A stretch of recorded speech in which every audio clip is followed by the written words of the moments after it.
Kamusta naman Meds? May ire-repair nga ako ngayong isang gate valve. Papalitan ko siya dahil may tagas na. So papalitan ko siya ng bagong gate valve. Pinutol ko nga muna yung PVC. Gumamit ako ng PVC pipe cutter. So magandang gamitin to sa pamputol ng PVC kasi mas mabilis siya. Di katulad ng lagaring bakal. Mahirap siyang gamitin lalo na kung gantong mga kantuhan. So ayan, naputol ko na nga pala yung magkabilang dulo ng PVC. So lalagyan ko muna siya ng elbow. So sinukat ko nga pala yung elbow na 1/2 dyan.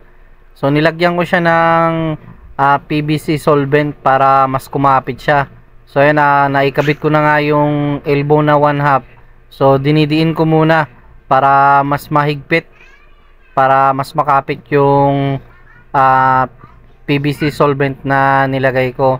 So ayan, sinusukat ko naman yung PVC na tubo. So ayan, pinuputol ko ulit siya ng PVC pipe cutter. So ayan, ganun lang kabilis magputol ng PVC gamit yon. Hindi ka na mahirapan. So nilagyan ko ulit ng solvent ng PVC yung PVC na ikakabit natin. So dun sa gate valve nilagyan ko rin para mas makakapit siya. So ayan, magkabilaan yung nilagyan ko ng PVC solvent. So nilagyan ko na siya. So naikabit ko na rin yung kabilang side na may elbow, tapos yung gate valve na ikabit ko na rin. So sa kabilang side naman ngayon ang gagawin ko.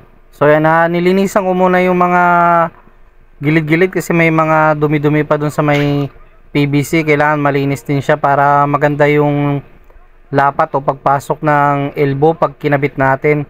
Hindi siya masikip. So ayan, sinusukat ko ulit yung yung elbow. So ko na siya, nasukat ko na. So ngayon, puputulin ko ulit siya gamit yung PVC pipe cutter.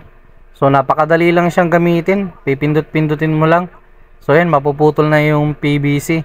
So nilagyan ko na ng solvent ngayon yung gate valve tsaka yung mga magkabila ang dulo ng PVC para kumapit siya at mapix. So ayan, pinupukpok ko rin para pumasok. So ngayon, ilalagay ko na yung sa kabilang dulo dun sa may elbow para mapix na. So lalagyan ko ulit ng solvent kasi mas maganda makapit para hindi siya basta matanggal. So yan, nihigpitan ko na para maikabit na maayos yung PVC. So yan, okay na. Naayos ko na yun yung gate valve na tumatagas. Napalitan ko na siya ng bago. So yan yung final result.